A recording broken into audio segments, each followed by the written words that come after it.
안녕하세요. 저는 결혼한 지 1년도 되지 않아 이혼하게 된 제 기구한 사연 들어주시렵니까? 남편과 저는 9년 연애 후 결혼했습니다. 저희 부부는 20대 후반이고 시부모님은 50대 초중반이십니다.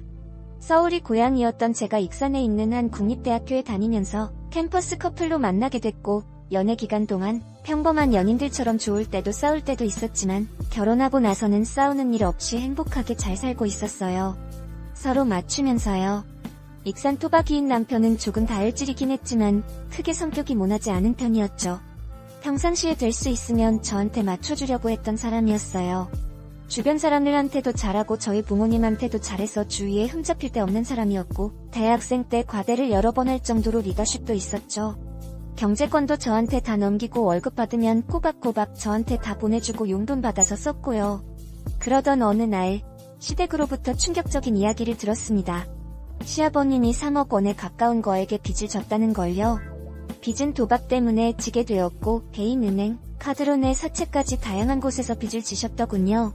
결혼할 당시 제가 알고 있던 빚은 살고 계시던 집담보 대출 1억 8천 정도뿐이었습니다. 시아버님 월급이 500만 원 이상이시고 시어머님은 가정주부세요. 대출받아서 살고 있는 집이지만 아버님 월급이 꽤 되고 도련님도 일을 하는 상황이어서 돈 들어갈 곳이 많지 않은 걸로 알고 있었습니다. 그래서 어느 정도 대출금 갚으면서 사시다가 은퇴하시고 주택연금 받으시면서 사시면 되겠다 싶었습니다. 그래서 크게 걱정이 없었습니다. 시부모님과 관계도 좋아서 같이 좋은 곳도 다니고 그저 평범하게 살다가 노후에 아프시면 도와드려야겠다 생각했었죠. 결혼할 때 시댁에서 딱 1,000만 원 집 구하는데 도움받았습니다. 친정에서는 더 해주고 싶어 하셨지만 시댁에서 1,000만 원밖에 못 받으니 친정에서도 1,000만 원만 받았습니다. 그리고 우리끼리 모은 돈에 전세자금 대출해서 작은 오피스텔 전셋집에서 시작했어요. 시댁에서도 그저 너희 둘이 잘 살면 된다고 알아서 잘 살으라고 하셨습니다. 돈을 안 해주셔서 서운하고 그런 마음도 전혀 없었고 그저 둘이 잘 살아보자 하는 마음과 희망으로 시작했습니다. 그리고 결혼 전에 남편이랑 이야기했던 대로 저는 직장을 그만두고 하고 싶은 일을 시작했습니다. 퇴사할 때 퇴직금으로 3천만 원 정도 받아서 경제적으로 무리될 부분은 없었습니다. 그래서 한 달에 100 정도씩 적금하고 알뜰살뜰하게 살림하면서 잘 살고 있었어요. 둘이 문제 될 것 전혀 없었습니다. 그런데 3억 빚이라는 일이 터져버린 거죠. 처음에 소리 들었을 때는 그저 황당했습니다. 도박으로 빚을 3억이나 졌다는 게 어이가 없었고 시아버님을 그렇게 안 봤는데 배신감이 들더군요. 진짜 아버님이 어떤 분인지 남편 통해서 물어보기도 하고 결혼 전에 자주 찾아뵙기도 했었거든요. 그때는 정말이지 재테크에 능하지 않으실 분 가정적이고 능력 있고 좋은 분인 줄로만 알았는데 도박꾼이라뇨. 생각해보면 이상하진 했습니다. 그렇게 월 수익이 많으시고 지방인데도 집의 70% 이상이 대출이라는 게 의아하긴 했었어요. 허나 사정이 있겠지. 다른 재산이 있겠지 싶었는데 그게 전 재산이었다니. 그런데 이제는 그마저도 날리게 생겼다니. 시댁에 가서 이야기를 들어보니 급한 게 사채였습니다. 사채업자들이 계속 아버님 회사 찾아오고 어머님한테 전화하고 해서 두 분 다 정신적으로 많이 힘드신 게 같았어요. 결혼한 지 4개월밖에 안 된 저희에게 돈 좀 해줄 수 있냐고 하시더라고요. 둘이 있는 돈 없는 돈 그간 모은 돈 모두 탈탈 털어서 결혼한 게 아시면서 말이에요. 얼마나 급하면 그러실까 싶고 일단 급하게 갚아야만 될 것 같아서 900만 원 해드렸습니다. 남편이 저랑 동갑이라 늦게 취업했고 결혼준비 기간 동안 월급 받은 것까지 다 털어서 결혼준비해서 남편은 모은 돈이 하나도 없었어요. 그래서 제 퇴직금 일부 들여서 사채 빚을 해결했습니다. 그리고 아버님이 회사 돈도 건드리셨더라고요. 2,500만 원 정도를 말이에요. 한마디로 공금횡령을 하신 거죠? 그게 급하게 일부 해결하느라 어머님이 카드 대출 200만 원을 받으셨는데 만기일이 다가온다 하셔서 또 200만 원을. 그런데 은행뿐만 아니라 카드 대출 이자가 너무 세서 매달 원금과 생활비 이자까지 나가는 돈만 500만 원 이상이었습니다. 아버님 월급이 500만 원 정도인데 그냥 다 나가는 거죠. 집 사면서 받은 대출도 원금이랑 매달 나가는 돈이 커서 집 팔고 회생이나 파산을 하자고 아버님 말씀드리니 아가야시 애비 무시하냐? 나 아직 그렇게까지 인생 막장 아니다. 집은 있어야 된다. 라고 하시면서 거부하셨습니다. 그리고 한 달 정도 뒤에 회사 돈 건드린 게 남은 2,300만 원을 메꿔야 했습니다. 근데 돈이 없는데 어떻게 그걸 메꾸겠어요. 결국에 어머님이 또 카드 대출을 받아서 해결했습니다.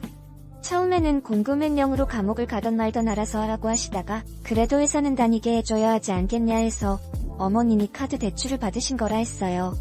그리고 또 한 달 뒤에 도저히 안 되겠는지 아버님이 회생을 알아보시더군요. 이게 아버님 회사 회장님 귀에까지 들어가도였고 회사 돈 손댔던 사실도 회장님이 알게 되면서 회사에서 잘렸습니다.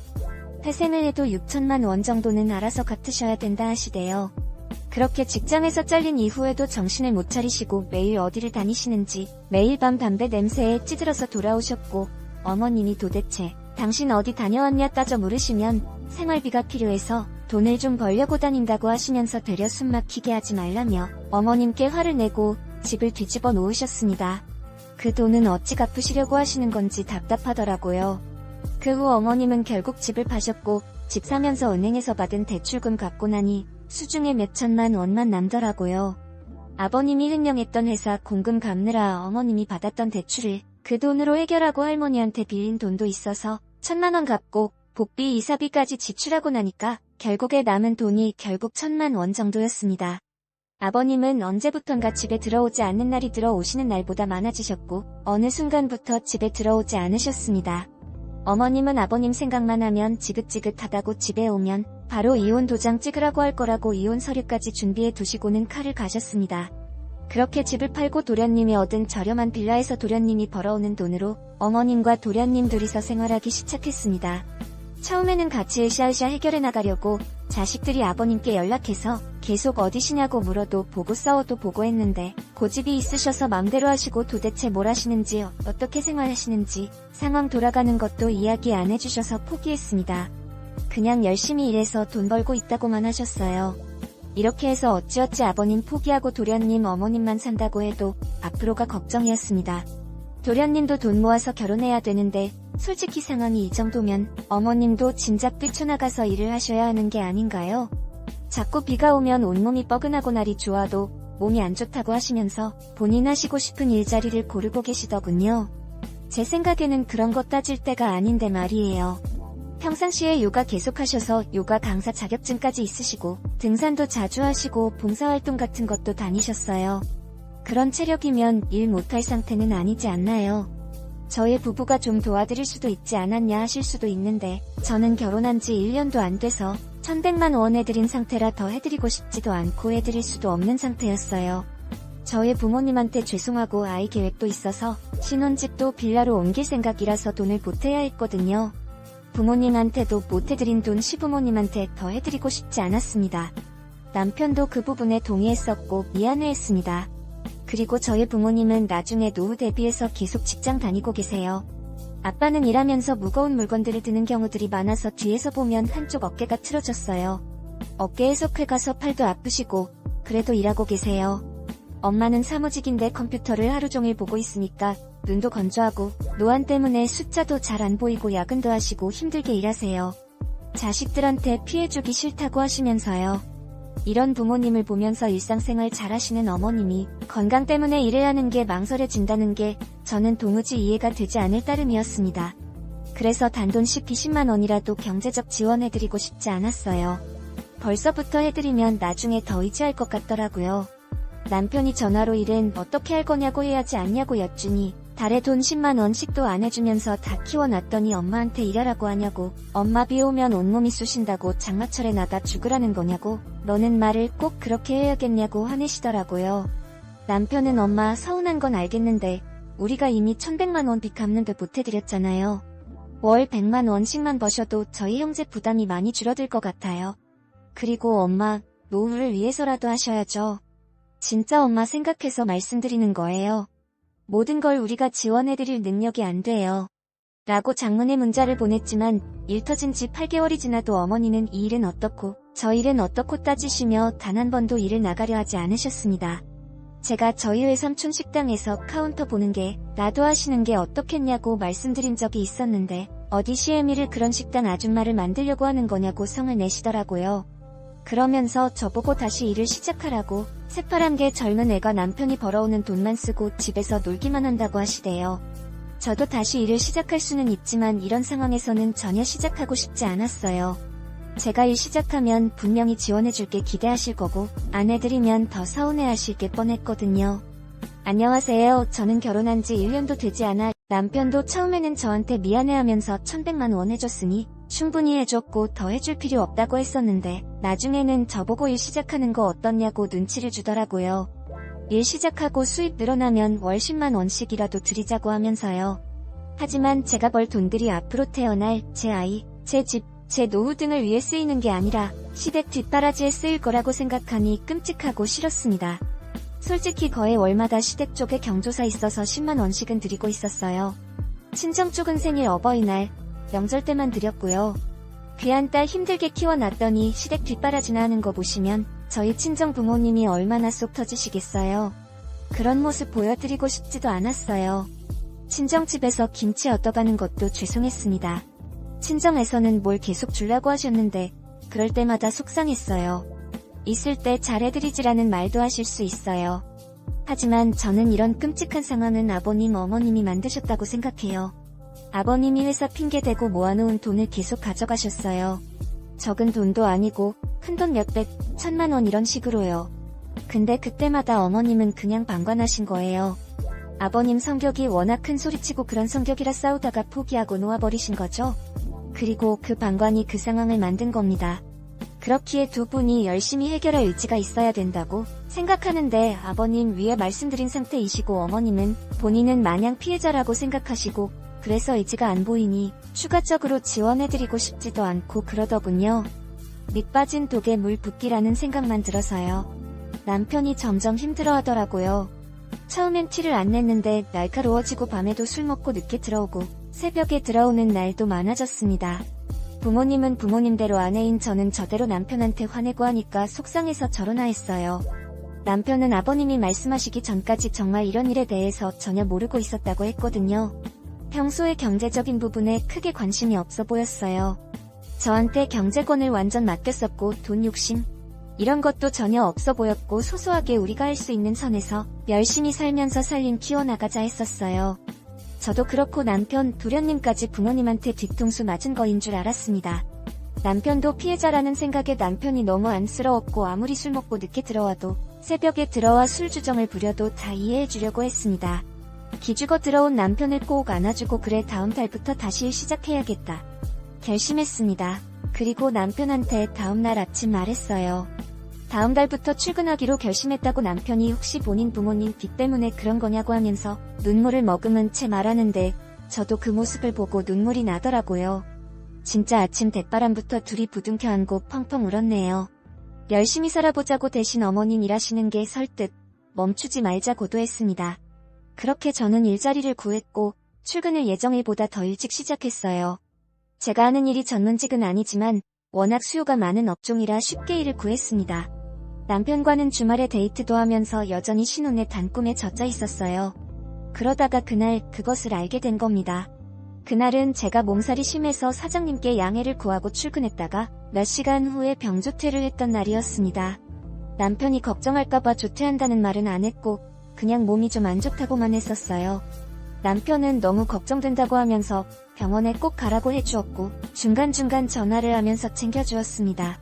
그렇게 조퇴를 하고 집에 도착해 문을 열었는데 현관에 처음 보는 신발이 놓여 있었습니다. 뭐지? 싶어서 조용히 집 안으로 들어갔습니다. 참고로 남편이 밤에 와도 늦게 오는 날들이 많아서 제가 집 비밀번호 누르는 걸 무음으로 설정해 놓은 터라 문 여닫는 소리 빼고는 큰 소리가 나지 않았어요. 저는 안방 쪽에서 대화 소리가 들리는 걸 느끼고는 안방문을 벌컥 열었습니다.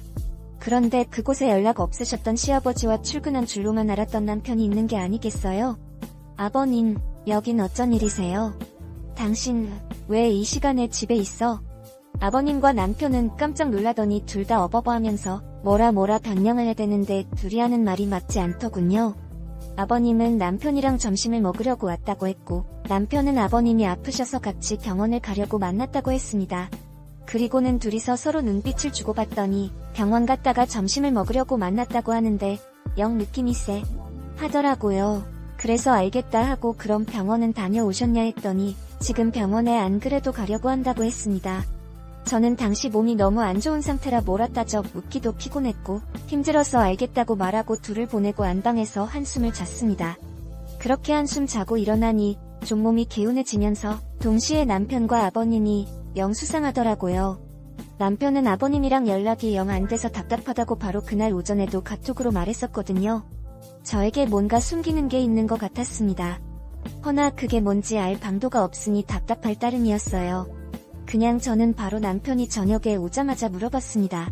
왜 나한테 거짓말했냐고. 아버님한테 연락 안 된다고 해놓고 왜 이렇게서 만난 거냐고. 아버님이 요즘 다시 도박 때문에 빚쟁이들한테 쫓기고 있어서 혹시나 저랑 나는 카톡 내용도 유출되거나 하면 곤란해질까봐 그랬다고 했습니다. 그럼 왜 집에 둘이 있을 때도 얘기 안 했냐고 따져 물으니 제가 걱정할까봐 그랬다고. 제가 아내지만 자기 아빠의 치부를 알리는 게 부끄럽고 자존심 상했다 하더이다. 진짜 한숨 나오더라고요. 개벌은 못 고친다더니 진짜 죽어야 도박질은 끝난다더니 여전히 그 짓거리 하고 다닌 시애비라는 끼 인간으로도 안 보였습니다. 욕이 목구멍까지 차올랐지만 그래도 남편 아버지인데 그리고 내 시아버지인데 참자 하면서 참았죠. 그리고 그 다음 날 아침에 일어났는데 또 몸살이 올라오더라고요. 원래 남편 출근 후 한 20분 정도 후에 제 출근 시간이라 남편 보내고 좀 더 누워있다가 가려고 했는데 그냥 사장님께 오늘 하루 병가 쓰겠다고 하고 누워있었습니다. 그리고 세상 모르고 잠이 들었네요. 그런데 무슨 소리가 틀려 잠에서 깨보니 거실 쪽에서 남편 목소리가 들렸습니다. 뭐지? 벌써 남편 퇴근 시간인가? 하고 시계를 봤더니 겨우 오전 10시더라고요. 뭐지? 싶어 안방에서 숨죽이고 남편의 통화 내용을 듣는데 뭐라 잘 들리진 않았지만 대충 오늘은 좀 일찍 갈 수 있습니다. 거기서 뵐게요. 오늘은 좀 늦게까지 가능합니다. 뭐 이런 말들이 틀렸어요. 저는 뭔가 남편이 나를 속이고 있구나 싶었습니다. 그러다가 남편의 목소리가 제가 있는 안방 쪽으로 가까워지는 걸 느꼈고 저는 안방 옷장 속에 몸을 구겨 넣었습니다. 남편은 안방에 들어와서도 한동안 통화를 하는데 여간 이상한 게 아니었어요. 오늘은 어제 잃은 걸 다 만회할 거라느니 오늘 성과급이 나와서 주머니가 빵빵하다느니 이런 말들을 하는 겁니다. 저는 촉이 오더군요.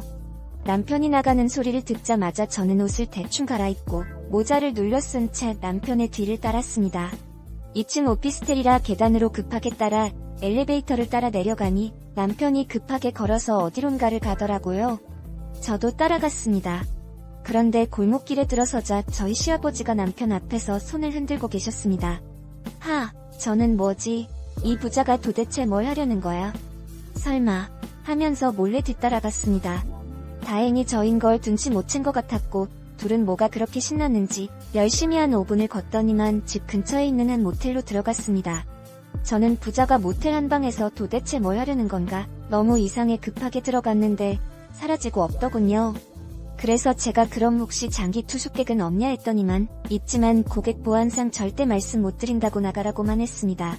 저는 어쩌지 발만 동동 구르다가 방 하나 대시를 하겠다고 하고 결제를 하고 제 방으로 들어갔습니다.